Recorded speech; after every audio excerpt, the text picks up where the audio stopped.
오늘 요한계시록 강의 20번째 시간입니다. 둘째 화, 여섯째 천사가 나팔을 부는 내용을 우리가 살펴보게 될 것인데요. 들어가기 전에 우리가 또 한 가지 생각을 하고 말씀을 살펴보았으면 좋겠습니다. 지금 돌아가는 정세가 좀 많이 어지럽죠. 우리나라도 좀 피해가 있을 부분도 있겠는데요. 미국 대통령 트럼프로 인하여서 중동 국가들이 이제 여러 가지 테러 일을 많이 벌이고 있습니다. 이스라엘 그 수도를 텔아비브에서 예루살렘 옮겨버리는 그 일들로 인해서 많이 혼란스럽죠. 사실 느헤미야 강해 때도 말씀드렸던 부분이지만 이스라엘 수도는 예루살렘입니다. 근데 많은 나라들이 반대하고 있었기 때문에 텔아비브에 있었을 뿐이었던 거죠. 이미 하나님께서는 오래전서부터 아브라함을 통하여 그들이 있게 될 땅에 대한 부분을 말씀해 주었고, 또 들어가서 점령한 가운데에 예루살렘에서 이스라엘 백성들이 특히 이제 남쪽 또 다윗을 통하여 예루살렘이 도시가 참 아름답게 되지 않았습니까? 하나님께서는 후에도 이 예루살렘 중심으로 계속 일을 하시는 것을 알 수가 있습니다. 그런데 온 세계가 반대를 하고 있는 거죠. 이럴 때 사람들이 질문을 할 것입니다. 지금 이런 정세가 도대체 어떻게 바라봐야 됩니까? 그냥 일어난 정치 일들입니다. 이런 일들을 통해서 많은 기독교인들이 막 불안해하고 두렵고 또 한편으로는 주님이 곧 오시겠구나 그렇게 생각들 하죠. 전혀 우리는 불안해할 필요도 없는 거고요. 이 말씀드리고자 하는 의미가 뭐냐면, 돌아가는 정세, 나라, 뉴스를 통해서 우리가 성경을 해석해서는 안 된다는 겁니다. 지금 정세가 이러니까 성경을 이렇게 엮어서 이렇다라고 해버리면 오류가 생긴다는 거죠. 예전에 한참 80년대, 90년대 보면 그 10발가락, 이시 10개국 그렇게 있었지 않습니까? 유럽 10개 나라가 이제 여기 되면 이제 멸망의 때가 다 됐다 그렇게 얘기했지만, 지금 유럽이 가입 국가가 그것뿐입니까? 훨씬 더 많은데요. 그래서 한참 그게 이슈됐다가 쑥 들어가 버렸던 거죠. 그러니까 말씀드리고자 하는 취지는, 지금 많은 사람들이 돌아가는 그것을 통해서 유튜브에 올리고 이제 주님 오신다 한쪽으로 치우치게 만든다는 거죠. 우리는 전혀 그런 데에 관심을 둘 필요도 없습니다. 다 대부분 가짜거든요. 예루살렘이 어떻든 간에 그 문제는 중요한 게 아니고, 이루어질 일들은 후에 대환란을 통해서 이스라엘 백성들이 돌아오게 되어지는 것이거든요. 그래서 우리가 지금 요한계시록을 살펴보고 있는 거 아닙니까?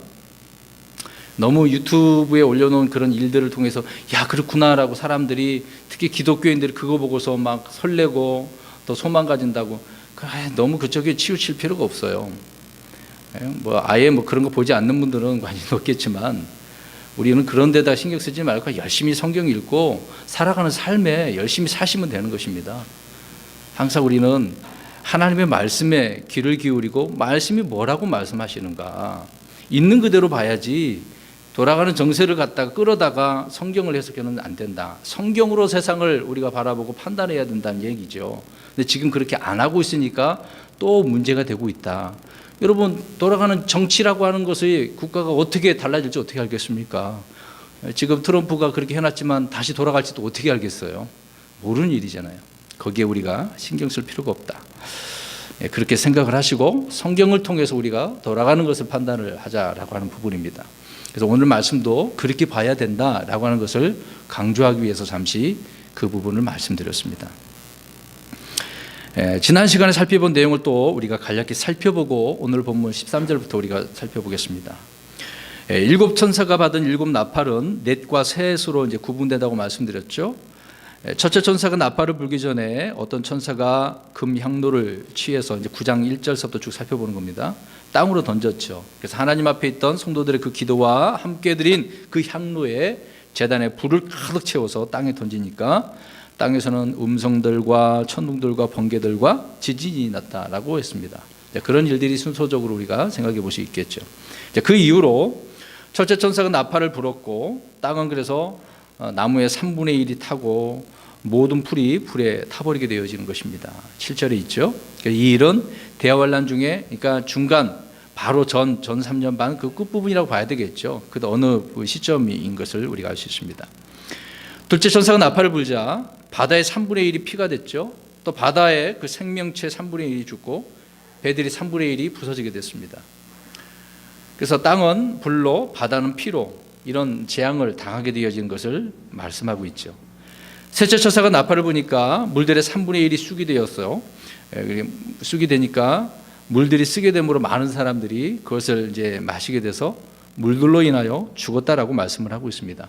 그러니까 홍수나 가뭄의 문제가 아니고 이때는 식수, 먹는 식수가 이제 오염이 된 거죠. 그래서 이 물 재앙이 오게 되어진 내용이 여기 말씀을 하고 있는 것입니다. 넷째 천사가 나팔을 부니 그때 해, 달, 별의 3분의 1이 타격을 입어서 낮과 밤이 각각 3분의 1, 곧 이제 4시간, 그러니까 낮 4시간, 밤 4시간 되겠네요. 아예 그냥 뭐 낮에는 4시간 동안 빛을 내지 못한 그런 상황이 되죠. 자, 이것은 하늘에 있는 그 재앙이죠. 하늘에서 일어난 재앙입니다. 나팔의 순서에 따라 땅은 불로, 바다는 피로, 강과 물은 쑥으로, 하늘은 어둠으로 사람들을 심판했다라는 것을 말씀해주고 있는 내용인 것입니다. 자, 자세히 우리가 살펴보면 그 다 자연재앙이라고 말씀드렸던 거죠. 그 이후에 셋째 화는 이제 사람들에 대한 부분이 될 것입니다. 자, 아무튼 사람들이 밟고 있는 땅과 지구의 70%를 차지하는 바다, 그 생명의 근원이 다 강과 물, 그거 아닙니까? 또 사람들이 수천 년 동안 경배하던 하늘에 있는 일월 성신들을 섬겼지 않습니까? 한편적으로 하나님께서 그것들을 다 치신 것이죠. 그것들을 바라보고 신이라고 하고 있으니 다 이건 너희들이 생각했던 건 잘못된 거다라고 이제 심판한 그런 부분이라는 것을 우리가 또 이해를 할 수가 있습니다.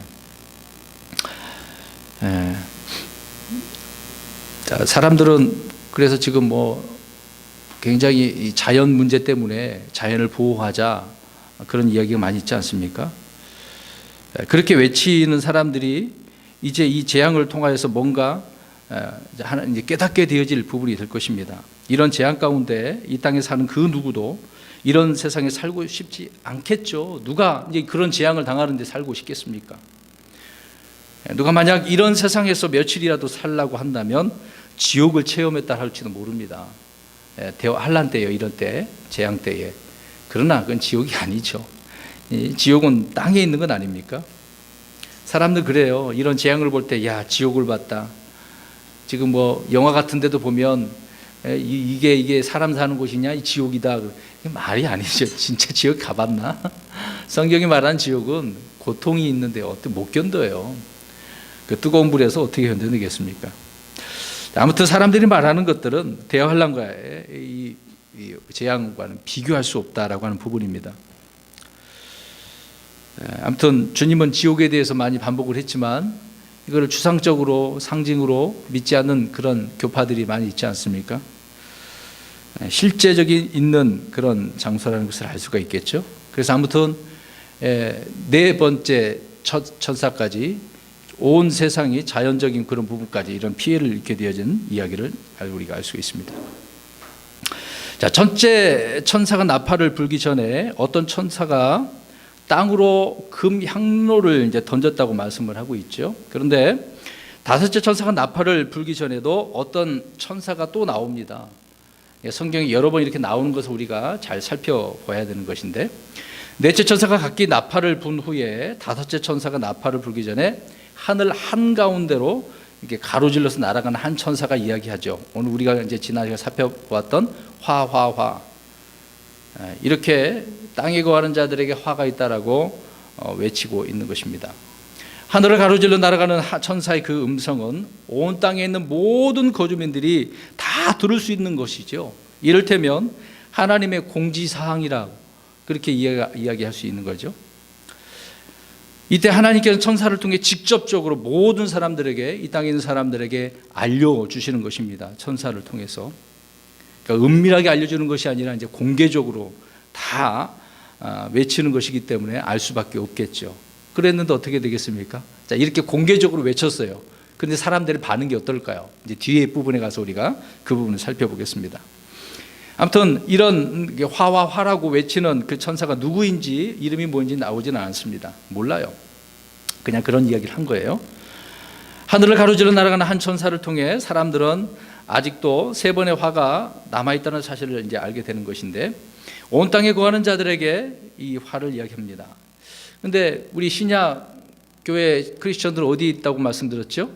하늘에 있는 거죠. 그러니까 이게 잘 구분을 해야 되는 부분입니다. 그런데 이마에 하나님의 인을 맞은 사람들은 이런 재앙을 겪지 않고 나중에 그곳에서 하늘로 올라가는 그런 부분이 되겠죠.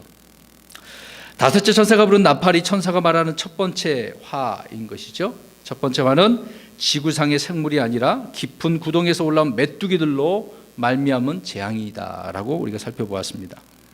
그러니까 이전까지 사람들은 땅, 바다, 물, 하늘의 어둠으로 인해 자연의 재해에 대해서 그런 재앙을 겪었지만, 이제 이 메뚜기를 통해서 듣도 보지도 못했던 엄청난 그런 재앙을 받는데 5달 동안 고통을 받는다 그랬죠. 이때는 죽고 싶어도 죽지 못하는 그런 때다라고 하는 것입니다.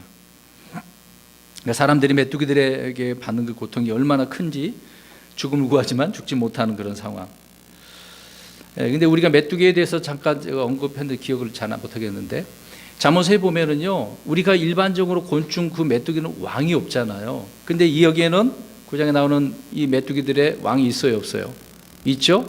이 히브리 말로, 헬라 말로, 이렇게 그리스 말로 나눠온 그 내용이 있지 않습니까? 자, 아무튼 지난 시간에 살펴본 다섯째 재앙은 천사가 선포한 첫 번째 화로서 사람을 죽이지 않고 고통만 주는 재앙이었다라고 하는 부분입니다. 또 7절에서 10절은 끝없이 깊은 구덩이에서 올라온 메뚜기들의 그 모양을 기록해 두었는데, 괴 생명체죠. 지난 시간에 나눠드린 유인물을 보시면 아실 것입니다. 그냥 그대로 보시면 돼요. 이것이 뭐 어떻게 생겨서 뭐다, 지금 돌아가는 세상에 뭐다, 짜맞을 필요가 없어요. 실제적인 실존하는 그런 형상이라는 것을 우리가 알 수가 있어요. 나중에 환란 때 그런 일들이 실제로 드러나게 될 것입니다. 자, 이렇게 한 가지 화가 지나갔네요. 그럼 이제 오늘 13절 보십시오. 여섯째 천사가 나팔을 불매 내가 들은 이 하나님 앞에 있는 금제단의 네 뿔에서 한 음성이 나서, 여섯째 천사의 그 나팔 소리가 나자 하나님의 앞에 있는 금제단의 네 뿔, 그 뿔이 있는데요, 뿔이 4개네요. 그 네 뿔에서 한 음성이 났네요. 하늘에 금제단이 있고 금향로가 있어요. 땅의 성막과 성전에는 놋제단과 놋향로가 있죠. 왜 그랬습니까? 하늘에 있는 것을 땅에다가 모형 그대로 이렇게 양식으로 만들어 놨던 거죠. 근데 놋과 금의 차이는 하늘과 땅의 차이입니다. 하늘에 있는 것과 땅에 있는 것, 이렇게 우리가 알 수 있겠죠. 금제단은 네 뿔에서 한 음성이 났는데, 이 음성의 정체가 내 짐승의 음성인지 천사의 음성인지 그건 모릅니다. 그냥 음성이 난 거예요. 또 추측할 필요도 없습니다. 그것 때문에 뭐다, 누굴까 살펴볼 필요도 없어요. 안 나오니까. 요한은 금제단의 네 뿔에서 나는 음성을 들었고 그것을 이렇게 기록할 뿐이죠. 자, 이 음성이 다음 구절에서 천사에게 어떤 명령을 내리는 것으로 보아서, 그러니까 천사보다 좀 레벨이 있어요. 그 상위에 있는 어떤 권능을 지닌 존재라는 것으로만 우리가 그렇게 추정을 할 수 있습니다. 그래서 금제단의 네 뿔에서 나는 한 음성은 하나님의 명령을 받아 천사들에게 전하고 있는 그런 장면인 것이죠. 그것이 13절 내용입니다. 14절 보십시오. 나팔을 가진 여섯째 천사에게 말하기를 큰 강 유프라테스에 묶어둔 네 천사를 풀어주라 하더라. 지금까지 나팔을 받은 천사들은 마치 지휘자의 지시에 따라서 자기 나팔을 차례대로 이렇게 분 것으로 이제 그렇게 끝났는데, 나팔수가 나팔을 불면 땅에서는 심판이 이렇게 집행되어지는 그런 순서가 되는 거죠. 마치 나팔 소리에 맞춰서 군대가 행진하거나 멈추는 것처럼 천사의 나팔 소리에 맞춰서 이 땅에서는 뭔가 지금 일이 진행되고 있는 그런 상황입니다. 그런데 여섯째 천사가 나팔을 불자 제단의 뿔에서 한 음성의 나팔을 분 천사가 뭔가 해야 될 일을 지시하고 있는 거죠. 그것이 뭐라고요? 큰 강 유프라데스에 어떻게 하고 있어요? 묶어두고 있는, 천사가 지금 묶여져 있네요. 그 천사를 어떻게 하라? 풀어주라. 이런 명령을 내리고 있네요. 이런 명령인데, 여섯째 천사는 나팔을 분 후에 자신이 해야 될 일을 이렇게 받은 것을 말해주고 있습니다. 자, 이미 앞에서 바다나 강에 대한 특정한 언급이 없으면 그것은 지중해와 유프라테스 그 강이라고 말씀을 드렸던 거죠. 자, 그러면 유프라테스 강을 한번 보겠습니다. 그러면 이게 또 어딘가 좀 생각을 하겠죠. 창세기 2장 14절에서 처음 등장하는 강이죠. 이름이죠. 혹시 이제 에덴 동산 그 설명을 할 때 강이 몇 개로 나눠졌습니까? 4개. 혹시 이름 다 기억나십니까? 비손, 기온, 히데겔, 유브라데스. 유프라데스 이 강입니다. 아주 창세기 때부터 계속 나오니까 성경에 이런 이야기가 나오면 뭔가 특별한 그런 부분이 있다는 것을 우리가 알 수 있겠죠. 동산을 둘러도는 넷째 강으로 나오고 있는데요. 주님은 아브라함과 언약을 맺을 때 약속의 땅의 그 경계를 이렇게 정하셨습니다. 창세기 15장 18절입니다. 제가 읽을게요. 내가 이 땅을 이집트의 강에서부터 저 큰 강 곧 유프라테스 강까지 네 씨에게 주었느니. 누구에게 줬어요? 네 씨, 아브라함의 후손들. 곧 지금 이제 이스라엘이 되겠죠. 하나님께서는 이스라엘 백성들의 이것을 줬는데 수도가 예루살렘 누구 거예요? 이스라엘 거잖아요. 하나님께 그들에게 줬으니까. 근데 이걸 누가 반대를 해요? 전 세계가 반대를 하고 있지 않습니까? 트럼프 이야기를 여러분 인터넷 기사를 보기만 하면 밑에 다 댓글 달아요. 이 트럼프 나쁜 놈. 저 이스라엘 때문에 세계가 불안하다고, 평화가 깨진다고. 이런 식으로 이제 조롱을 하고 비꼬고 있는 내용을 우리가 알 수 있습니다. 하나님께서 아브라함 후손에게 다 주신 거네요. 출애굽의 중에서 주님은 이스라엘을 가나안 족속의 땅과 레바논과 큰 강 유프라테스 강까지 국경의 그 경계를 또 다시 한번 말씀해 주죠. 아브라함 때도 말씀하셨고 모세 때를 통해서 말씀하셨습니다. 그래서 이스라엘에게 유프라테스 강은 큰 강이요 자기들의 영토 그 경계가 되는 것이죠. 이것이 약속의 땅의 경계이며 하나님께서 이스라엘에게 주신 그 땅입니다. 오늘 본문은 성경이 정해준 이스라엘 땅의 경계로서 지금 누가 살고 있는지 간에 이곳은 이스라엘에게 주어져야 할 땅이라고 말씀을 하고 있습니다. 근데 뭐 전 세계 유엔이 인정을 하고 있는 거 아니죠. 오히려 그 이스라엘의 그 땅 영토를 빼앗아서 누구에게 주려고 하고 있습니까? 팔레스타인. 성경에 나온 블레셋이잖아요. 팔레스타인이. 그들에게 주려고 애를 쓰고 있잖아요. 압력을 주고 있습니다. 이게 1995년인가요? 클린턴을 통해서 국회에서 아예 통과가 된 거 아닙니까? 근데 그 많은 대통령이 지나갔음에도 불구하고 인정을 안 해줬어요. 왜? 불안하니까. 괜히 건드렸다가 피해를 입으니까. 근데 그것을 트럼프가 지금 행한 거예요. 법대로 행한 것입니다. 대단한 인물이죠, 뭐. 자, 중동 평화의 핵심은 이스라엘 땅을 그 빼앗아서 주변 민족들에게 주는 것입니다. 그럴 때 평화가 있는 거예요. 사람들이 말하는 주장이 되겠죠. 그러나 이것은 잘못된 것입니다. 성경은 이미 말씀드린 대로 몇 천 년 전서부터 이스라엘에게 주어진 것이라고 말씀을 하고 있는 거죠. 여호수아 1장 4절에도 뭔 소리지? 또 한 번 그렇게 말씀을 하고 있는 것입니다. 또 똑같은 내용인데 같이 또 읽어볼게요. 곧 광야와 이 레바논에서부터 큰 강 유프라테스 강에 이르는 해쪽 속의 온 땅과 또 해지는 편을 향한 대해까지 너희의 지경이 되리라. 아브라함 때, 모세 때, 여호수아 때 이렇게 말씀을 해주고 있네요. 자, 큰 강 유프라테스 강이라고 표현을 하고 있습니다. 이 강이 바로 지금 계시록에 나오는 그 큰 강입니다. 창세기부터 나오는 그 강이 계속 그 강입니다. 대언자 예레미야는 이 강의 13장 4, 5절에 보면은 허리띠, 이제 시청각 교육으로 하나님께서 허리띠를 거기다가 감추라고 그랬잖아요. 그러니까 여러 날 뒤에 또 가져온 그런 일이 있었습니다. 일부러 그랬습니다. 그걸 갖다가 돌아오게 하는 일이 있었어요. 또 주의 말씀을 기록한 그 당시 예레미야가 기록한 그 예레미야서게 되겠죠. 그것을 돌에 묶어다가 강에 던진 유프라테스 강에 던지라고 그랬거든요. 원본이 그렇게 훼손됐는데 나중에 또 다시 작성을 하게 되죠.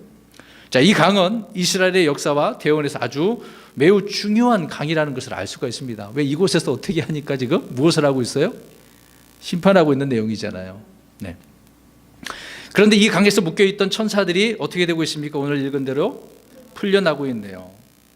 그런데 계시록 16장 12절에 가서 보면은요, 이 유프라테스 강이 어떻게 되냐면요, 말라버려요. 나팔을 부니까 이게 재앙을 또 임하니까 말라버렸어요. 그래서 동쪽의 왕들이 길이 예비돼서 들어오게 되어지는 거죠. 우리 예레미야 46장 1절에서 10절 보십시오. 뭐 다 읽지는 않겠습니다. 예레미야 46장 1절에서 10절 보십시오. 먼저 1절 보시면 이방인들에 대하여 대언자 예레미야에게 임한 주의 말씀이다 라고 되어져 있습니다. 아니, 예레미야는 주로 어디에서 활동한 사람입니까? 북쪽입니까? 남쪽입니까? 남쪽 유다 대언자이잖아요. 그런데 누구에게 여기 지금 대언하고 있습니까? 이방인에게. 그러니까 이방인들에 대해 대언하는 장면이에요. 그래서 2절부터 9절은 역사적으로 이집트의 그 파라오 누고에 대해서, 또 유다 왕 요시야, 또 바벨론 왕 느부갓네살에 대한 그 전쟁 기록이 2절부터 쭉 나오는 것입니다. 그런데 이 전쟁은 단순히 이 세 나라 삼국 간의 전쟁이 아니라 중동 전체 민족 간에 퍼지는 국제전이 되는 거예요. 그 내용이 그렇습니다. 예레미야 46장이. 그러니까 9절에는 이 전쟁에 참여한 에티오피아, 리비아, 루디아 사람들이 나오는 것이죠. 10절 우리 한번 읽어보겠습니다. 예레미야 46장 10절 시작. 이 날은 주의 만군의 하나님의 날이요 원수 갚는 날이로다. 이로써 그가 자신의 대적들에게 원수를 갚으리로다. 칼이 삼키며 그들의 피로 충만하여 취하리니 주 만군의 하나님이 유프라테스 강의 북쪽 지방에서 희생물을 취하는도다. 유프라테스 강가의 그 북쪽 지방에서 희생물을 취하네요. 자, 이 말씀은 과거의 역사적인 사건이 아니라 지금 대언할 때 있을 미래 예언적 사건임을 말씀해 주고 있습니다. 주님은 역사적 인물이나 역사적 사건을 통해서 이런 예언적 사건 인물을 말씀해 주는 이런 방법을 사용해서 지금 언급을 하고 있는 거죠. 그래서 이 날은 주 만군의 하나님의 날이고 원수 갚는 날이다. 이것이 한참 시간을 지나서 어느 때를 이야기해 주고 있는 것이다. 대환란 때 이 여섯째 나팔을 설명을 하고 있습니다. 대언자 예레미야는 지금 대환란 때 일을 말하고 있는 거죠. 그래서 10절 말씀을 잘 보십시오. 여기서 이 희생물은 어떤 희생물일까요? 짐승 잡아서 드리는 희생물을 말하는 걸까요? 지금 심판하고 있으니까 피의 희생, 물러서 사람들이 죽임을 당하는 것을 이야기해 주고 있는 것입니다. 유프라테스 강에서 이런 일이 벌어지는 거죠. 큰 강 유프라테스는 이집트 사람들에게 나일강처럼 중요한 거 아닙니까? 중국인들에게는 여러 가지 강이 있지만 양자강도 있고요. 우리나라는 무슨 강을 주로 떠오릅니까? 한강. 그런 것처럼 아주 중요한 거예요. 익숙하고 중요한 강입니다. 하늘의 금제단의 넷불에서 나온 음성이 여섯째 나팔을 분 천사에게 큰 강 유프라테스에 묶어둔 천사를 풀어주라고 했어요. 아까도 말씀드린 것처럼 계시록 16장 12절에 보면은 금병을 쏟아붓는 천사가 이 강에 자기 병을 쏟아부어서 강의 물을 말라버리게 만드는 것입니다. 그러면 이제 거기에 누가 있다고 그러는 거예요, 지금요? 유프라테스 강에? 천사가 몇이에요? 네 천사가 있네요. 근데 그 천사 그럼 지금 가면 찾을 수 있을까요? 어디에 있는 거예요, 지금 이게? 이 네 천사는 어디에 있는 거예요? 모르시겠습니까? 어디에서 나오는 거죠? 유프라테스 강에 묶어져 있다고 그러는 거예요. 천사는 눈에 보입니까? 영적인 존재니까 못 보겠죠. 보이지 않으니까. 근데 이들이 어떻게 되어져 있는 상태입니까? 잘 보십시오. 묶거나 결박되어져 있네요. 지금 묶어놨는데 언젠가 지금 풀려지는데 지금 여섯째 나팔을 푸니까 이게 풀려났다는 것이죠. 거기에서 말씀을 하고 있는 것입니다. 근데 우리 베드로후서 2장 4절 가서 보십시오. 그러면 범죄한 천사가 어떻게 하고 있는가? 우리가 여기서 유추해 볼 수 있습니다. 베드로후서 2장 4절 유다서에도 말씀하고 있습니다. 범죄한 천사들에 대한 이야기를 하고 있는데요. 2장 4절 시작. 하나님께서 죄를 지은 천사들을 아끼지 아니하사 지옥에 던지시고 어둠의 사슬에 넘겨주어 심판 때까지 예비해 두셨으며. 네. 범죄한 천사들은 주님께서 지옥에 던지셨네요. 또 이들을 어둠의 사슬에 넘겨줘서 심판 때까지 예비해 두었다. 지금 어둠의 사슬에 묶여져 있는 죄를 지은 천사들을 여기서 말씀하고 있는 거죠. 근데 흔히 사람들이 천사 같다라고 하면은 어떤 아름다움, 성품, 인물 그렇게 생각을 해서 그렇게 표현하지만, 근데 성경을 잘 봐야 돼요. 우리가 함부로 야 너 천사 같다. 성경에는 이런 천사가 있는 게 아니거든요. 나쁜 천사, 좋지 않은 천사가 많죠. 다 뭐 성경에 나오는 천사는 하나님의 거룩한 천사만 있는 게 아니라 마귀와 그의 천사들도 있는 거죠. 죄를 지은 천사들도 있고 끝없이 깊은 구덩이에 있는 천사도 있고요. 우리 앞에서 다 살펴보지 않았습니까? 또 유다서 1장 6절 보면은 자기 초소를 떠난 천사들도 있어요. 그 구절을 읽어봅니다. 유다서 1장 6절. 아무튼 베드로는요, 지옥에 던져진 천사들이 어둠의 사슬에 넘겨졌다고 말씀하고 있습니다. 유다서 1장 6절. 유프라테스 강에 네 천사가 묶여져 있는데 그들이 누군가 지금 설명하려고 하는 겁니다. 1장 6절 시작. 또 자기들의 처음 신문을 지키지 아니하고 자기들의 초소를 떠난 천사들을 큰 날의 심판 때까지 영전한 사슬로 묶고 어둠 밑에 예비해 두셨는데, 말씀드린 대로 읽은 대로 어떤 천사들은 영존한 사슬로 묶어서 어둠 밑에 예비되어 있다라고 말씀하고 있습니다. 그러니까 하나님께서는 이들 중에, 그러니까 이렇게 묶여져 있어요. 이 천사들이 많이 있나 봐요, 그 수가. 근데 이들이 묶여져 있는 이들이 이제 또 유프라테스 강이 어디인가 있나 보네요. 그 밑에서 이렇게 있는지 어찌든 간에 그들을 지금 결박되어 있던 네 천사들을 풀어주라고 한 것이죠. 그러면 우리 이렇게 생각해 보겠습니다. 예를 들어서 죄수들이 풀려나면 어떻게 되겠는가? 여러분 어떻게 되겠습니까? 온갖 악행을 저질렀던 더 불안해하잖아요. 그 사람을 신고한 사람은 또 불안해하고 도망가야 되고, 질서를 어지럽히겠죠. 더요. 온 세상이 마비가 되는 그런 공포가 일어나게 될 것입니다. 그런데 이 유프라테스 강의 네 천사가 풀려났다는 이 소식 한번 생각해 보세요. 이 내용을 모르면 그게 뭐 어쨌는데 그렇게 나올지도 모릅니다. 근데 이들이 지금 풀려나서 무엇을 하느냐가 문제입니다. 이제 뒤에 보면 어떻게 되겠어요? 많은 사람들을 얼마나 죽여요? 3분의, 온 세상에 3분의 1을 죽여요. 그것도 2억 명의 기병들인데요. 이게 놀라운 일이거든요. 이거 그냥 그런 거 뭐 어쨌는데가 아니라 그냥 죽는 거예요. 이 존재들로 인해서. 그러니까 놀라운 일인 거죠. 여러분, 그나마 지금 이들이 묶여져 있고 봉인되어져 있으니까 우리가 지금 괜찮은 거지. 풀려났다고 생각해 보십시오. 오늘 이제 그런 내용을 설명을 하고 있는 것입니다. 그런데 주님은 이들을 풀어주라고 하심으로 인해서 이 땅은 혼란과 재앙이 이제 현실이 되고 마는 그런 상황이 이 여섯째 나팔에 있을 그 재앙 때다라고 말씀을 하고 있는 것입니다. 바다에서 올라오는 짐승, 우리가 앞에서 또 설명한 부분도 있겠지만 뒤에도 또 있겠죠. 또 땅에서 올라오는 짐승도 있습니다. 이제는 큰 강에 있는 천사들까지 이제 풀려난 거예요. 그러니까 엄청나겠죠. 그러니까 어마어마한 재앙이 오게 되어진 겁니다. 자, 그래서 15절 읽겠습니다. 오늘 본문에 15절 보십시오. 이에 네 천사가 풀려났는데 그들은 어느 해, 어느 달, 어느 날, 어느 시에 사람들의 몇 분의 1을 3분의 1을 죽이려고 예비된 자들이. 사람들 전 세계 아닙니까? 어떻게 모든 사람들 가운데 3분의 1이면 엄청난 수가 죽는 거죠. 자, 여기에서 이 천사들, 풀려난 천사들은 어느 해, 어느 달, 어느 날, 어느 시네요. 이것을 합쳐 보십시오. 자, 어느 해는 몇 년이에요? 그냥 1년이잖아요. 한 해를 말하는 거잖아요. 그러면 달은 한 달, 날은 한 날, 어느 시. 근데 이게 다 합쳐보면 며칠이 될까요? 이스라엘은 1년이 며칠이라고 그랬습니까? 360일. 그러면 360 더하기 30 더하기 1 더하기 1시간. 그 며칠이 어떻게 되는 거예요? 391일 1시간이네요. 이 기간이라고 우리가 볼 수 있습니다. 엄청난 기간 동안에 3분의 1이 죽네요.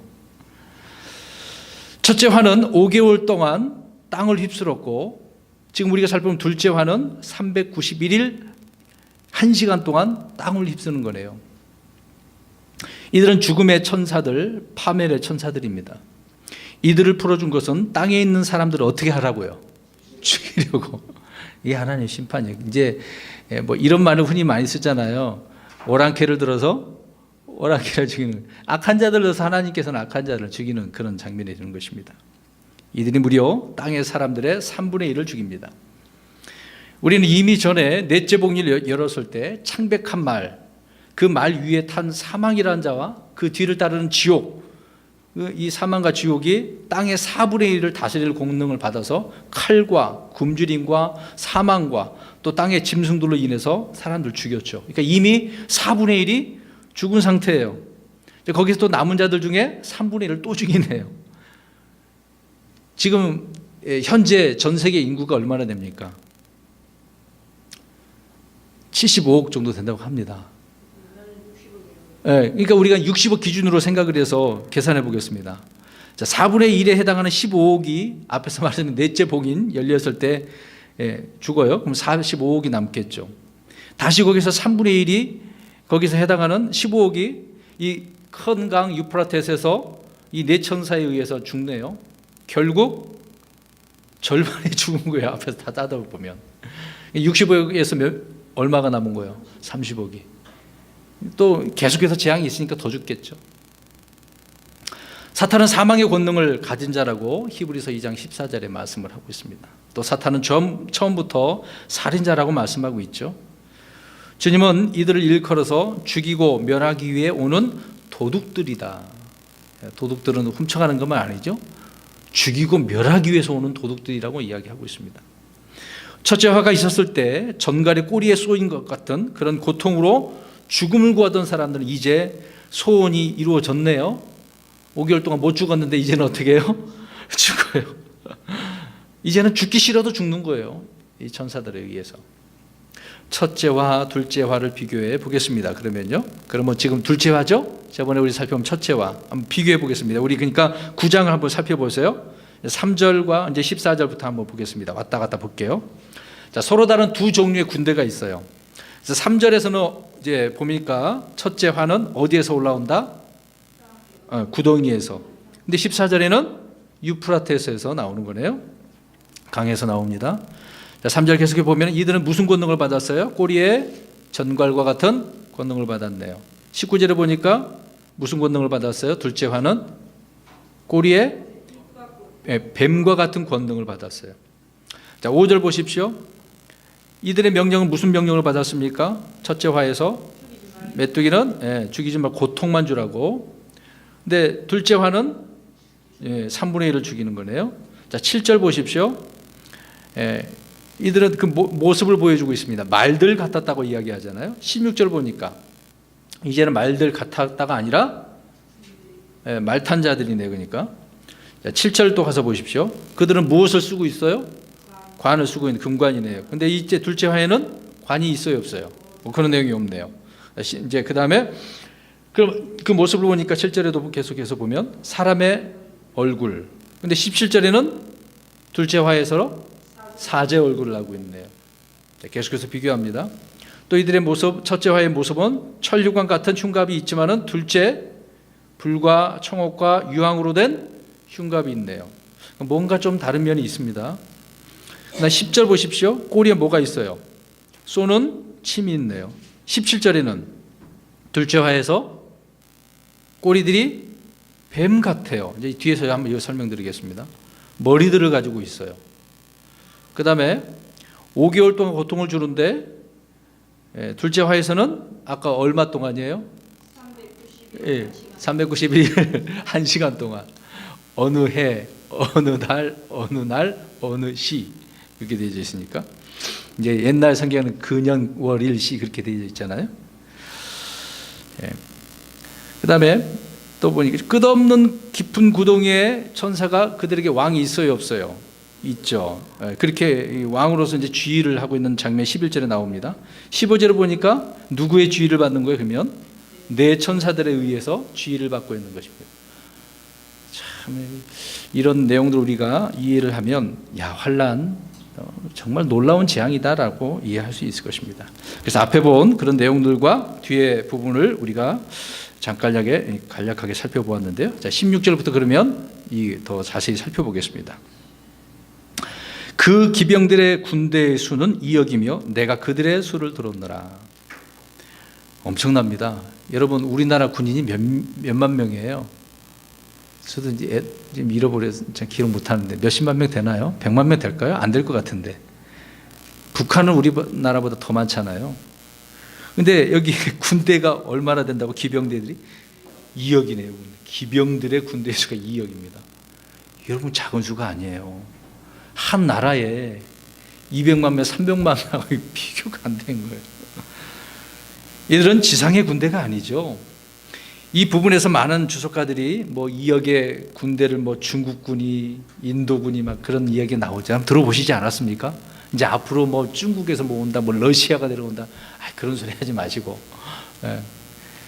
지금 이들이 누구라는 걸 설명해 주고 있어요. 유프라테스에서 올라오는 겁니다. 많은 또 성경 신자들 가운데도 그걸 미혹돼서 그렇게 주장하는 사람들이 있는데 아니다. 초자연적인 놀라운 기괴한 생명체들이에요. 사람들이 아닙니다. 자, 그러면 성경에서 군대 이야기로 세 종류가 있는데 살펴보겠습니다. 오늘 말씀 좀 이해하기 위해서. 자, 2억 명의 기병들인데요. 자, 첫째, 하늘의 군대가 있습니다. 자, 보세요. 하늘의 군대가 있습니다. 역대하 18장 18절을 보십시오. 대언자 미가야가 아합 왕에게 이 부분에서 말씀합니다. 읽어봅니다. 18장 18절 시작. 못 찾으셨네요. 18장 18절입니다. 역대하 18장 18절. 자, 하늘의 군대가 있어요. 시작. 그가 다시 이르되 그런즉 주의 말씀을 들으소서. 내가 보니 주께서 자신의 왕자에 앉으셨고 하늘의 온 군대가 그분의 오른쪽과 왼쪽에 서 있었나이다. 하늘에 군대가 있다고 분명히 미가 대언자가 말씀하고 있죠.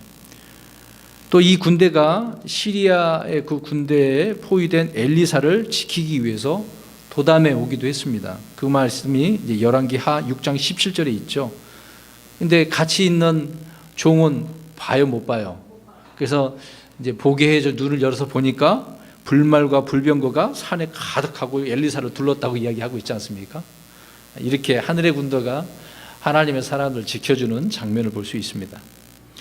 그래서 이 하늘의 군대도 역시 엄청난 수였고 원수들로부터 엘리사를 능히 보호할 수 있었다. 하늘의 군대는 주님의 재림 때에 주님을 따라 이 땅에 내려오죠. 그것이 이제 계시록 19장 14절에 있습니다. 나중에 우리가 살펴볼 건데요. 근데 이들의 모습을 보십시오. 하늘에 있는 군대들이 희고 깨끗한 고운 아마포스를 입고 흰 말을 타고 그분을 따르더라. 오늘 모임 그 생김새하고 많이 다르죠. 자, 이것이 하늘의 군대라는 것을 알 수 있습니다. 두 번째로는 우리가 흔히 지금 이 지구상의 지상의 군대, 각 나라와 민족에게 이 군대가 있죠. 우리나라도 역시 군대가 있습니다. 근데 아무리 뭐 이 군대가 평화를 위해서 지켜준다고 하더라도 또 군사훈련도 하잖아요. 아니 평화 그렇게 하면서 왜 군대를 조직하고 이렇게 하겠습니까? 근데 전 세계적 어느 나라는 아예 군대가 없는 나라가 있더라고요. 중립국이 있어요. 그런 나라도 있습니다. 그러나 아무리 그렇게 한다 할지라도 천년왕국이 올 때까지 전쟁이 끊임없이 있는 거죠. 대환란이 지나야 이제 전쟁이 다 없어지는. 그래서 이사야서에 있는 칼로 다시 보습을 만들죠. 보습으로 칼을 만든 게 아니라 이제 칼로 썼던 그런 무기들을 가지고 일을 할 수 있는 그런 보습을, 농기구들을 만들게 될 때가 이제 그때 온다. 유엔에 가보면 그런 구절이 있지 않습니까? 근데 아무리 써놔봤자 그건 아니지만, 아무튼 지상에 하늘의 군대가 있는 것처럼 이 땅에도 각 나라별로 지상의 군대가 있다. 그러면 땅 밑에는 군대가 있을까요, 없을까요? 이제 그게 이제 오늘 말씀하려고 합니다. 자, 세 번째로는 마귀의 그 지하 군대가 있습니다. 이 부분은 오늘날 대부분의 학자들이나 크리스천들에게도 잘 알려지지 않는 그런 내용들이죠. 마귀는 자기 왕국이 있고 거짓 사역자들이 있고 거짓 대언자가 있고 악한 영이 있고 거짓 교사들이 있습니다. 마귀에도 있어요. 또 사탄은 자신의 큰 도시 바빌론이 있고 하나님께서는 어떤 도시예요? 예루살렘이죠. 마귀도 그대로 따라한다니까요. 또 하나님께서도 그리스도, 우리에게 이제 주 예수 그리스도죠. 마귀에게도 그리스도가 있어요, 없어요? 적 그리스도가 있는 거죠, 여기는. 그래서 자신을 경배하고 섬기고 따르게 하죠. 하늘에 군대가 있듯이 지하에는 마귀의 군대가 있습니다. 이미 깊은 구덩이에서 올라온 뭐였죠? 지난해 메뚜기. 그래서 5달 동안 고통을 주고 또 오늘 우리가 지금 살펴보고 있는 2억의 기병대들 역시 그런 존재들이에요. 근데 이게 사람이라고 하면 안 되잖아요. 그러면 성경을 잘못 해석한 거 아닙니까? 초자연적인 그런 존재들인데요. 군대, 군사로, 탱크, 핵으로 이들을 무찌르실 것 같아요. 소용없어요. 그냥 죽는 거예요. 이들은 땅 아래에서 올라온 존재들로서 천상의 영적 존재들과 마찬가지로 땅 아래의 영적 존재들입니다. 신화나 전설에서는 무덤에서 일어난 어떤 좀비, 강시, 짐승, 그런 짐승들이 살아나서 사람들을 괴롭히는 이야기들이 있잖아요. 신화에. 그리스 신화에도 그런 내용이 있지 않습니까? 그래서 어느 나라나 천상의 선, 또 땅에 있는 지하의 악에 대한 대결 구도, 영화 같은 거 많이 그런 게 있겠죠. 그런 이야기들이 많이 있습니다. 근데 성경에 나오는 이런 부분 보니까 더 놀랍죠. 이런 부분에 대해서 우리는 정확히 알고 있어야 사람들이 만들어 놓은 이야기에 넘어지지 않을 것입니다. 그래서 성경은 하늘에 있는 것이 무엇인지 알려줄 뿐만 아니라 지금 우리가 살펴보고 있는 이 땅 아래 지하의 세계가 어떠한 것들이 있는가, 추후 이런 것들로 인해서 온 세상 사람들이 무슨 일을 당하게 될 것인가 말씀을 하고 있는 것입니다. 그래서 큰 강 유프라테스 네 천사들이 풀리면 그들은 2억의 기병대를 이끌고 온 땅의 사람들을 죽이기 시작해서 391일 1시간 동안 3분의 1을 죽인다라고 하는 것입니다. 이게 성경이 말하는 구체적이고 실제적인 그런 내용인 것이죠. 그 내용이 16절 말씀이었던 것입니다. 계속해서 17절 오늘 본문 보겠습니다. 내가 이같이 환상 중에 그 말들과 그 위에 탄 자들을 보았는데 그들에게 불과 청옥과 유황으로 된 흉갑이 있었고 또 그 말들의 머리는 사자의 머리 같았으며 그것들의 입에서는 불과 연기와 유황이 나오더라. 이렇게 불과 연기와 유황이 나왔다고 하는데 놀라운 그런 장면 아닙니까? 자, 사도 요한은 그 정체를 아주 자세하게 들은 대로 환상 가운데 기록을 해두고 있습니다. 자, 계속 17절 보십시오. 그 말들과 그 위에 탄 자들을 보았다고 이야기하죠. 자, 말들은 하늘에서 온 불말들이에요? 아니죠. 땅에서 이렇게 유프라테스 강에서 올라오는 거죠. 하늘에 있던 군대들이 아까 말씀드린 것처럼 희고 깨끗한 아마포, 고운 아마포 옷을 입었는데 또 흰말을 타고 예수님과 같이 내려오지 않습니까? 전쟁하려고. 근데 지금 우리가 살펴보고 있는 17절에 이들은 말을 타고 네 천사의 지휘를 받아서 땅의 사람들 죽이네요. 땅에서 올라와서. 이제 그 상황을 잘 이해하시라는 겁니다. 근데 이 말들은 사람들이 풀을 주고 사료를 먹이는 그런 말들이 아니에요. 아까도 계속해서 말씀드린 겁니다. 말 그러니까 돌아다니는 호스, 영어로 뛰어다니는 그런 말, 그 생각하시면 안 돼요. 자, 이것들은 초자연적인 생물들입니다. 말 탄 그 자들 역시 이제 사람이 아니죠. 말들의 머리는 사자 머리 같았고 또 그것들의 입에서는 불과 연기와 유황이 나왔네요. 자, 이 땅에 어떤 말도 그런 말은 없을 것입니다. 말 탄 자들 역시 아까 이제 사람들이 아니라고 말씀드렸는데 여러분 그 영화 보셨는가 모르겠습니다. 반지의 제왕이라고요. 거기에 이런 모습을 가지고 있는 그런 어떤 부류의 그 인물이 나옵니다. 굉장히 무섭거든요. 괴물 같은 거예요. 자, 그런 존재들이 거침없이 이 땅을 누비며 마음껏 사람들을 죽이는 그런 내용이죠. 그러니까 이때 사람들은 도망가거나 숨어야 됩니다. 타협할 수도 없어요. 그냥 들키는 순간 죽는 거겠죠. 모두 지하에서 올라온 자들이라는 것을 말씀해 주고 있는 것입니다. 불과 연기와 유황이 나오는 말들과 그 위에 탄 자들의 모습은 외계에서 온 자들이 아니라 지하에서 올라온 그런 자들이다 라고 하는 내용이 17절이라는 것입니다. 그러니까 우리는 성경들을 믿는 사람들은 그대로 믿는 거예요. 지어내고 꾸며내고 상징적으로 비유적으로 갖다가 붙이면 이상한 해석이 되는 것입니다. 그래서 지나간 그 내용들을 옛날 계시록 유명한 책들을 사다 한번 보십시오. 다 잘못되어 지금 쏙 들어갔잖아요. 그때 얼마나 책이 많이 팔렸습니까? 저 역시도 그런 내용을 듣고서 질문을 장로교 때, 그때 이제 전도사 때죠. 궁금해서 물어보고 듣기도 하고, 야 정말 그런가? 근데 지금 알고 보니까 전혀 그게 아니었기 때문에 야 계시록은 그렇게 풀면 안 되겠구나. 그래서 처음에 제가 이야기했던 그거의 말씀이에요. 성경을 가지고 세상에 있는 것들을 판단하고 그것을 해석해 나가야지, 세상에 이루어지는 일들을 보고 성경을 해석하면 엉뚱한 해석이 된다. 그 얘기를 말씀드리는 겁니다. 다시 오늘 이제 18절입니다. 이 세 가지 곧 그들의 입에서 나온 불과 연기와 유황에 의해 사람들의 3분의 1이 죽임을 당하지라. 이제 그대로입니다. 엄청난 수가 죽은 이야기죠. 뭐 더 이 구절은 더 설명할 필요 없을 것입니다. 있는 그대로예요. 19절 그것들의 권능은 그것들의 입과 꼬리들에 있었는데 그것들의 꼬리들은 뱀 같았고 또 머리들을 가지고 있어서 그것들이 그 꼬리들로 해하더라. 말들의 권능은 그것들의 입과 꼬리들에 있다고 말씀하고 있습니다. 입에서는 불과 연기와 유황이 나오고. 이제 보세요. 근데 꼬리의 모양이 어떻습니까? 꼬리인데 뱀 같고 머리들을 가지고 있네요. 아니, 무슨 꼬리에 머리가 달려 있어? 생김새를 잘 보십시오. 자, 꼬리에 머리가 있는 이런 기괴한 말은 지상의 어떤 책에도 나오지 않죠. 말이 뱀의 꼬리를 하고 있는데 머리가 있다고 하는 것입니다. 이 말은 뱀을 꼬리로 삼고 있는 거예요. 뱀을. 그런 모습이에요. 말인데 굉장히 징그러운 장면. 굉장히 흉측한 거예요. 그러니까요. 말들의 머리는 사자 같고 말들의 머리는 뱀의 모습으로 어떤 변종, 다른 그런 종류를 가지고 있으면 변종이죠. 변종.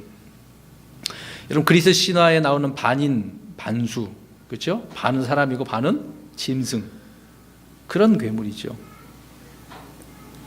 여러분 우리나라도 그런 이야기가 있어요. 불교에 나오는 상상의 새가 있는데 인두조신이라고 있어요. 인두. 머리는 사람인데 몸은 새의 몸이에요. 근데 꼬리는 용꼬리로 되어 있어요. 얘 네이버 가서 한번 쳐보십시오. 가릉빈가라고 하는 그런 것이 있어요. 가릉빈가. 새 이름이에요. 가릉빈가. 그러면 그 모양이 나올 겁니다.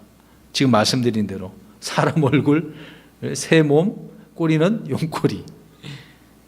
그러니까 전 세계적 그런 신화 이야기가 있어요. 근데 지금 이런 내용이 지금 실제적으로 대환란 때 드러나는 것이죠. 뭐 인어공주 이야기도 많이 하지 않습니까? 변종, 합성 동물이에요. 합성 동물. 성경에 이런 동물이 나옵니다. 사티로스가 그거죠. 반인 반수. 그래. 유니콘도 나오고요. 니오야단, 다 이제 사탄, 마귀를 이야기하고 있는 거죠. 용들이 나오는 겁니다. 자, 이런 존재들은 전설의 동물이 아니라 실제 존재하는 것들이라고 성경은 말씀을 하고 있습니다. 그래서 성경에 나오는 이런 합성 동물이 지하에서 올라온 메뚜기들 그리고 말들이다라고 지금 말씀을 하고 있는 거죠. 생김새는 뭐 기괴한 생명체, 그 머리 생김새를 우리 앞에 다 살펴보았으니까요. 오늘 본문에 나오는 2역의 기병대가 탄 것이 몸통은 말인데 머리는 사자고 꼬리는 뱀인 괴 생명체. 하여튼 희한하게 생겼네요. 이제 중요한 구절입니다. 자 보십시오. 이제 20절인데요. 참 보세요. 제가 이번에 이제 계시록 때 여러 번 말씀드렸습니다. 지금 안 믿으면 환난 때 믿을까 안 믿을까? 자, 그 구절을 우리가 살펴봅니다. 20절 보십시오. 이 재앙들에 의해 죽임을 당하지 아니하고 남은 사람들은 여전히 자기 손의 행위들을 회개치 하지 아니하며 마귀들과 또 금과 은과 놋과 돌과 나무로 만든 우상들 곧 보거나 듣거나 걷지 못하는 우상들에게 경배하는 것에서 돌이키지 아니하고. 자, 지금까지 뭐가 있었어요? 많은 재앙이 있었잖아요. 근데 이들은 지금 어떻게 하고 있습니까?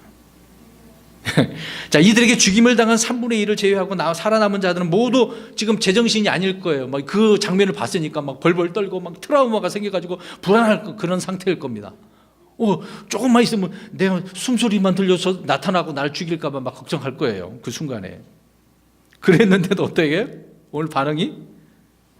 자, 남은 사람은 여전히 자기 손의 행위들을 회개하지 않았다. 그냥 회개가 아니라 앞에 구절을 잘 보십시오. 무엇을 회개하지 않았어요? 자기 손의 행위. 그러면 자기 손의 행위를 알아야 되겠죠. 아무튼 뒤에서 말씀드리고 이것이 사람들의 반응입니다. 자 보세요. 첫째 화에서 5달 동안 고통을 받았죠.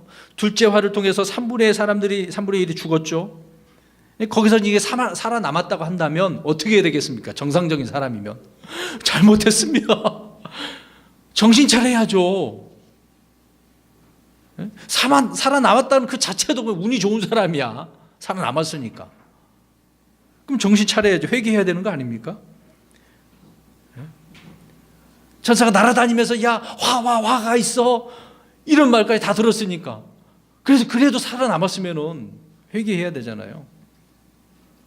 근데 이들은 하나님의 존재를 모른다거나 믿지 못한다고 할 수는 없는데, 그래서 부인하고 싫다 이 말이에요. 오히려 어떻게 하고 있습니까? 우상들을 섬기고 있는 거예요. 체험을 그렇게 다 했는데도 불구하고 그들은 더 간악하게 사악하게 하나님을 대적하는 그 모습을 여기서 말씀해 주고 있는 것입니다. 14만 4천 명이 돌아다니면서 그렇게 놀라운 표적과 기적을 나타냈는데도 불구하고 안 믿었잖아요. 자, 보세요. 그러니까 오늘날 우리는 보고 믿지 않지 않습니까? 믿음으로 얻는다고 그러잖아요.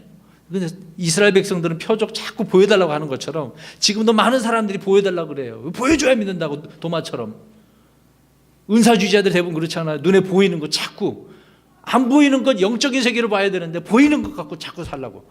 지금 이 땅에 복을 받으려고 얼마나 많은 교회들이 복 달라고 이야기합니까? 우리는 영적 눈에 보이지 않는 복인데. 제가 말씀드리고자 하는 건 이 내용처럼 다 봤잖아요, 눈으로. 그랬는데도 회개한다 안 한다? 안 한다. 그것도 무엇을 회개하지 않는다? 자기의 손으로 한 행위. 그러면 자기 손의 행위, 죄인들이 하는 그 손의 행위는 뭡니까? 대환란 때 이들이 그러면 무엇을 하겠어요? 이 땅에 이제 빛이 없어요. 교회가 올라갔기 때문에 진리를 찾아볼 수가 없어요. 그럼 많은 사람들이 무슨 짓을 벌이겠습니까? 지금도 온갖 악한 일들을 다 하겠죠. 도둑질, 폭력, 살인, 무법지대죠. 이때는요. 적그리스도가 통치할 때는 무법지대입니다. 이때는 더 사람들은 손으로 우상을 만들겠죠. 그 손으로 하는 행위 보세요. 폭력, 사람 때리고 살인하고 우상 만들고 온갖 악행을 다 저지르는 것이 이 손으로 한다는 겁니다. 자, 우리 미가서 7장 3절 볼까요? 미가서 7장 3절. 이 손으로 죄를 많이 짓는 거네요. 눈으로도 마음으로도 그러겠지만 실제 이스라엘뿐만 아니라 대환란 때 실제 손으로 이런 죄를 짓는 거예요. 자, 읽어봅니다. 시작. 또 그들이 두 손으로 열심히 악을 행하나니. 두 손으로 악을 행한다잖아요. 미가서 7장 3절에 두 손으로. 그러니까 손의 행위들이란 말은 육체의 행위들을 총칭하는 말이에요. 모든 우리 육체로 죄 짓는 것. 그러니까 잘못과 불법과 죄를 시인을 해야 되는데 시인 안 하고 회개하지 않는 그런 이야기를 해주고 있는 것입니다. 침례 요한도 왕국 복음을 전할 때 얘는 회개하라, 하늘의 왕국 가까웠느니라 선포했잖아요. 나오는 사람은 얼마 안 듣지 않습니까? 예수님께서 동일한 말씀을 선포하셨고 사도들도 그런 일을 하지 않았었습니까? 오늘 살펴보고 있는 내용의 말씀들은 대환란 마지막 때의 일입니다. 천사들이 전한 복음에도 불구하고 이들은 자기들의 손의 행위를 회개하지 않고 자신들이 경배하는 것에서 돌이키지 않았다라고 말씀을 하고 있습니다. 하나님께서 그래서 회개하라고 얼마나 말씀하셨는데요. 우리 사도행전 가보겠습니다. 17장 30절. 지금은 정말 열심히 회개해야 되겠죠. 지금 우리 구원받은 그리스도인들도 살면서 지은 육신적인 일들을 회개해야 되겠죠. 자백을 해야 됩니다. 자, 사도행전 17장 30절 읽겠습니다. 시작. 하나님께서 이같이 무지하던 때를 눈감아 주셨으나 이제는 모든 곳에서 모든 사람에게 회개하라고 명령하시나니. 모든 사람이 회개해야 돼요. 회개하고 주님을 믿어야 되겠죠. 잘못했습니다. 내 죄가 이렇게 컸군요. 근데 대환란 때 사람들이 이렇게 회개해야 하네요. 안 한다고 이야기합니다. 구약에서는 사람들은 회개하고 율법을 지켰어야 했고요. 요한의 때에는 회개하고 물로 침례를 받아야 했습니다. 신약 이 은혜의 시대 때는 회개하고 복음을 믿어야 되는 거예요. 침례는 회개의 표시이며 하나님을 향한 선한 양심의 고백이고 믿음의 순종 아닙니까? 주님께서는 대환란에 그 교회들에게도 회개하라고 우리 앞에서 2장 교회들 7교회 중에서 살펴봤지 않습니까? 회개를 강력히 명령을 하셨습니다. 죄인들은 말씀을 선포해도 회개하지 않았고 기적을 보여주어도 회개하지 않았습니다. 주님께서 능력이 있는 일들을 가장 많이 행하신 도시들도 회개하지 않았다 그러죠. 가버나움, 베세다. 그래서 꾸짖으셨다고 말씀을 하고 있는 거잖아요. 사람이 회개하지 않으면 그래서 어떻게 됩니까? 멸망하는 거. 누가복음 13장 3절 5절에 나와 있는 말씀입니다. 3절 한번 볼까요? 누가복음 13장 3절 5절. 누가복음 13장. 회개가 정말 중요한 거죠. 3절 시작. 내가 너에게 이르노니 아니라 그러나 너희가 회개하지 아니하면 다하고 같이 멸망하리라. 5절도 시작. 내가 너에게 이르노니 아니라 그러나 너희가 회개하지 아니하면 다 그와 같이 멸망하리라. 예.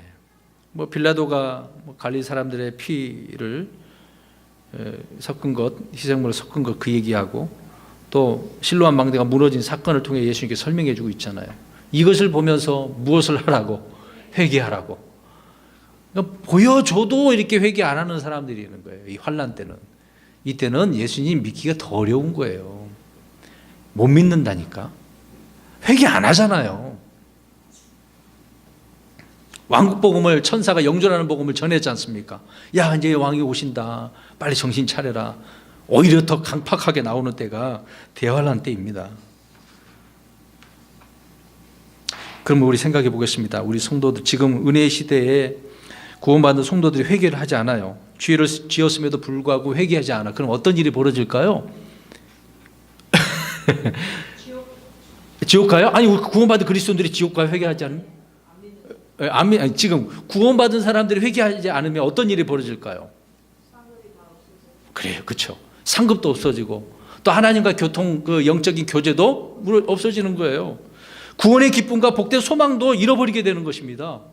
어제 이제 우리 아내 사모에게 자매에게 들은 얘기인데 누가 요새는 이제 말씀을 열심히 읽긴 있는데 기도가 안 돼요.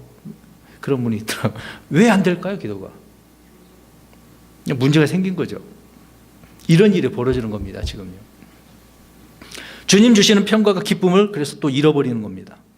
죄를 이길 수 있는 권능 또한 잃어버리는 거예요. 살면서 말씀을 물리쳐 죄를 지을 수도 있잖아요. 근데 그 이길 수 있는 권능도 잃어버리는, 그냥 죄 가운데 사는 거예요, 그러다 보면. 회개하지 않으면 구원을 잃어버리는 것은 아닙니다만은 상속도 잃어버리고 또 관도 빼앗겨버리는 일이 있게 되어지는 거겠죠, 우리 그리스도인들에게는. 우리도 회개해야 되는 것은 당연할 것입니다. 근데 회개 안 해도 된다고 주장하는 무리들도 있어요. 그런 교파가 있습니다. 구원파가 그래요. 아무것도 회개 안 해도 된대요. 큰일 난 소리죠. 대환란 때 이 땅의 사람들은 결코 자신들의 경비하던 마귀들과 우상들을 버리지 않는다고 말씀을 하고 있습니다. 그들은 거듭되는 재앙이 아무리 혹독해도 회개해야 하네요. 안 한다는 이야기예요. 강팍한 사람 그래요. 오늘날도 그런 사람 얼마나 많습니까? 그들은 마귀들을 섬기고 용의 경배를 합니다. 짐승의 형상에 절하고 경배합니다. 자신들이 만든 우상들에게 경배를 하죠. 그들은 경배의 대상을 바꿀 의사가 있을까요, 없을까요? 없어요. 끝까지 이대로 가겠다는 거예요. 그게 20절 오늘 본문의 내용 말씀입니다. 오늘 마지막 구절을 보겠습니다. 오늘 본문의 21절입니다. 또한 자기의 행한 살인과 마법과 음행과 도둑질도 회개하지 아니하더라. 덧붙여서 또 회개하지 않는 이야기네. 자기 손으로 지은 그 죄도 회개하지 않았는데 덧붙여서 몇 가지 더 설명을 하고 있습니다. 자, 두 가지 화를 몸소 체험한 사람들에 대해서 성경은 뭐 하지 않았다? 회개하지 않았다. 자, 이들은 마귀들을 경배하고 우상들에게 경배한 것은 물론이고 살인도 저질렀네요. 온갖 마법, 음행, 도둑질 회개하지 않았습니다. 대환란 때 재앙으로 먼저 죽은 사람들이 살아남은 사람들보다 더 많은 죄를 지어서 미리 먼저 죽었다고요? 아니에요. 똑같아요. 회개하지 않으면 모두가 다 똑같이 어떻게 되어지는 것이다? 멸망한다. 이렇게 죽어요. 멸망하는 거예요. 그러니까 대환란 때에 이런 일들은 뭐 다반사예요. 여기 가도 저기 가도 다 이런 일이 벌어지는 겁니다. 온갖 악행이 저질러지는 때가 환난 때예요. 대환난 때. 그래서 성경에 보니까 마귀가 통치하는 시대 사람들의 본성은 이제 애정이 없어지기, 애정이, 그런 이야기 읽으셨죠? 애정이 없어지는 거예요. 그래서 살인, 음행, 도둑질은 지금도 성행을 하고는 있는 것이지만 마법, 이 마법은 대환란 때 악한 영들에 의해서 일어나는 것입니다. 과거에도 마법사들이 얼마나 많았어요. 이제 마귀를 통하여 이런 마법적인 일들이 보여지면 그래서 사람들이 더 안 믿는 거예요. 봐라, 이런 역사가 일어나는데 하나님을 어떻게 믿겠습니까? 그래 거기에 미혹당하는 것이죠. 이들은 성령의 권능이 아니라 악한 영으로 말미암아 표적들을 많이 행하게 될 것입니다. 그래서 대환란 때는 기적들을 일으키는 사람들이 여느 시대보다 많이 나타나요. 여기저기에. 놀라운 일이 벌어지는 거죠. 그래서 이제 우리나라 특히 그 신을 받으려면 어디로 갑니까? 우리나라에서 대부분 특정한 이게 그 산이 있잖아요. 우리나라에 특히 계룡산 목사들도 그로 가더라고요. 계룡산으로 희한한 사람 많아요. 참. 근데 이때는 이게 마귀 들린 사람들이 정말 많을 때입니다. 그러니까 악한 영들에 사로잡힌 이들이 스스로 이런 초능력자임을 자랑하게 될 거예요. 그런 일이 벌어집니다.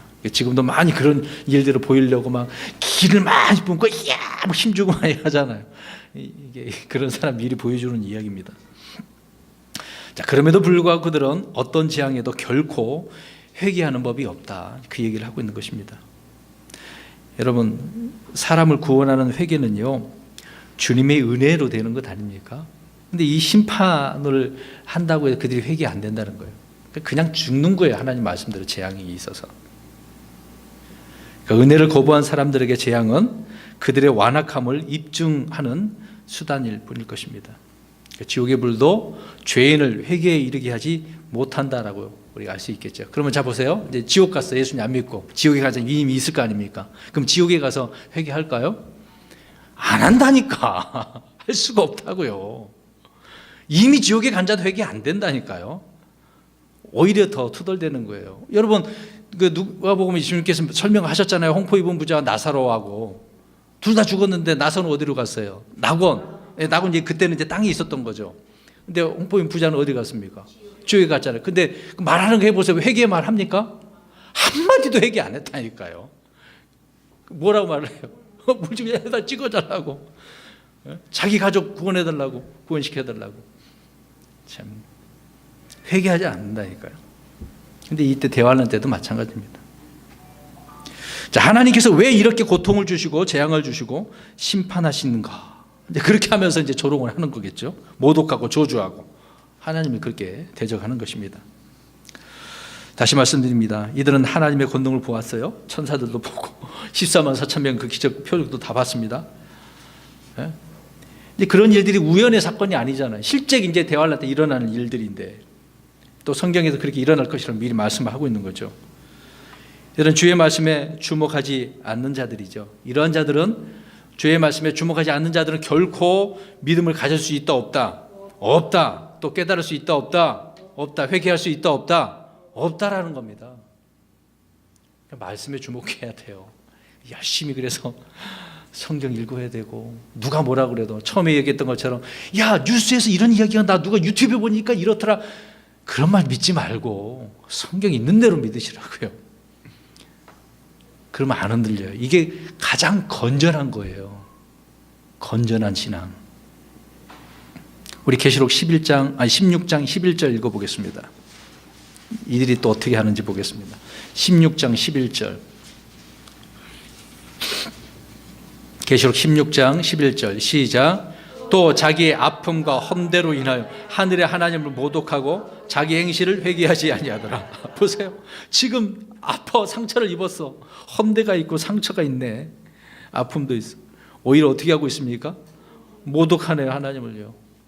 회개해야 되는데 그렇구나. 옛날에 내가 그 천사가 이렇게 화가 있을 것이라고 이야기했고 14만 4천이 그 봉인된 자들이 이렇게 말을 했었는데 정말이구나. 회개해야 되는데 안 되지 않습니까? 그러니까 성경은 계속해서 한마디 말씀 이렇게 반복하고 있는 거네요. 회개하지 아니하더라. 죄인들은 자기 행실을 회개하지 않고 대신 하늘의 하나님을 이렇게 모독을 하는 것입니다. 우리 크리스천들 어떨까요? 문제 생겼어. 질병에 걸렸어요. 갑자기 뭔가 가정에 문제가 생겼어요. 그럼 어떨까요? 본능적으로 내가 뭐 잘못했구나. 심께 심판하시는 건가? 징계하시는 건가 보다. 그렇게 우리는 생각하잖아요. 근데 주님을 대적하는 사람들은 이게 아니라고요. 죄인들은 자기들의 아픈 거 헌대로 하늘의 하나님을 모독하고 있는 것입니다. 죄인들이 자신들을 돌이켜 회개할 때 하나님께서도 재앙의 뜻에서 돌이키시는 하나님이잖아요. 회개하면 되는 건데 그러면 복된 거란 말입니다. 근데 회개가 안 되네. 근데 보세요. 우리 주변에 믿음의 사람들 가운데 보면은 나 회개가 안 돼. 그럼 큰일 나는 게 문제가 있는 겁니다. 가슴을 치고 정말 내가 잘못했다라는 것을 막 찔림이 와야 되는데 무뎌져 그런 게 없어. 그런 분들은 이 자리에 와도 은혜를 못 받는 거예요. 은혜의 자리에 있어도 다른 사람은 다 은혜 받고 막 기쁨이 충만한데 은혜를 못 받는 사람이 있어요. 기쁨도 없는 사람. 아까 얘기 다 잃어버린다고 했지 않습니까? 하나님과의 그 관계가 완전히 단절된 상태가 되어지는 거죠. 신학적인 용어로 유기됐다라고 하는 그런 표현이 있습니다. 그냥 너 하고 싶은 대로 해 내버려 둔 거죠. 회개할 때까지. 느부갓네살 왕이 7년 동안 어떻게 됐습니까? 짐승처럼 살았다 그랬잖아요. 이제 나중에 깨달았잖아요. 그때 뭐라고 그랬어요? 야, 좀 하나님이 놀라운 하나님이구나. 그런 분이 이제 왕을 세웠다니 그렇게 고백을 하게 되어지는 거죠. 이제 교만해서 자기가 다 했다라고 이제 왕이라고 그렇게 이야기하니까 그런 일이 벌어지지 않았습니까? 그나마 느부갓네살 왕은 하나님을 인정을 했네요. 교만했던 사람이지만.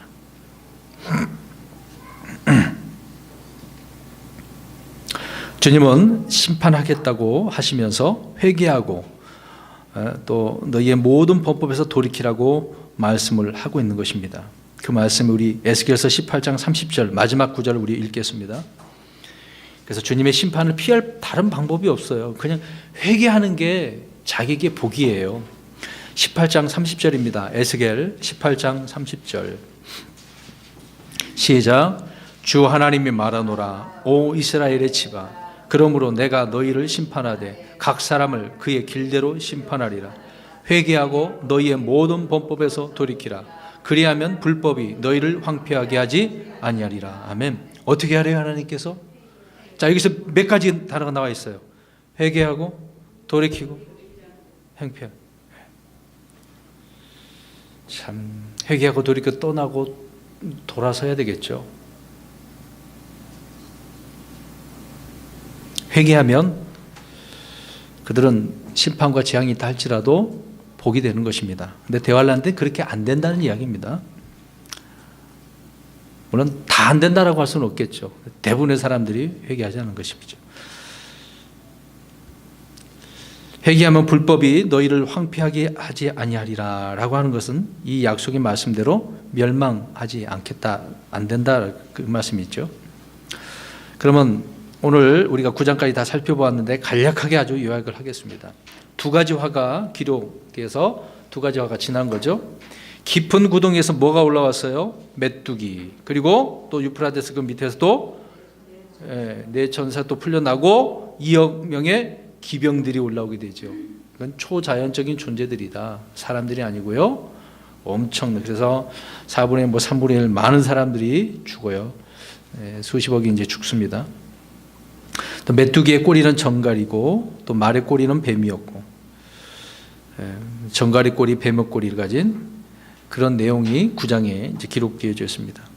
자, 이로써 나팔을 받았던 7 천사들 중 6이 각각 자기 이제 나팔을 불었고 이제 마지막 7째 천사의 나팔만 남았네요. 물론 이제 그 뒤에 이제 금병, 병 얘기가 또 나옵니다. 자, 이전에 7째 봉인이 열릴 때와 마찬가지로 7째 천사의 이게 나팔을 불 때도 똑같이 뭔가 또 다른 설명이 또 있어요. 삽입 구절이 있습니다. 그 삽입장이 우리 또 14장 아니요 저기 10장 그렇게 우리가 이제 살펴볼 것입니다. 몇 시간을 또 통해서 그 다음에 있을 하늘에 또 설명을 하고 있고 하늘에 있는 이야기를 또 하고 있습니다. 그 내용들을 다음 시간에 우리가 이제 살펴보도록 하겠습니다. 한 번 더 이제 마지막 부분인데요. 요한계시록 타임라인 그때 나눠드렸지 않습니까? 자, 이 부분을 잘 보십시오. 봉인 심판이 7년 중에서 첫 번째서부터 이제 이렇게 있게 된다. 그 다음에 우리가 지금 살펴보고 있는 것이 나팔 문제죠. 금병은 마지막 끝부분에 싹 쏟아지니까 이 부분이 전 3년반, 후 3년반 시작하기 전에서부터 나팔이 불기 시작을 해서 이렇게 이제 뒷부분에 와서는 화 엄청난 일이 벌어지게 되겠죠. 자, 이 부분을 잘 이해하고 있으면 좋을 것 같습니다.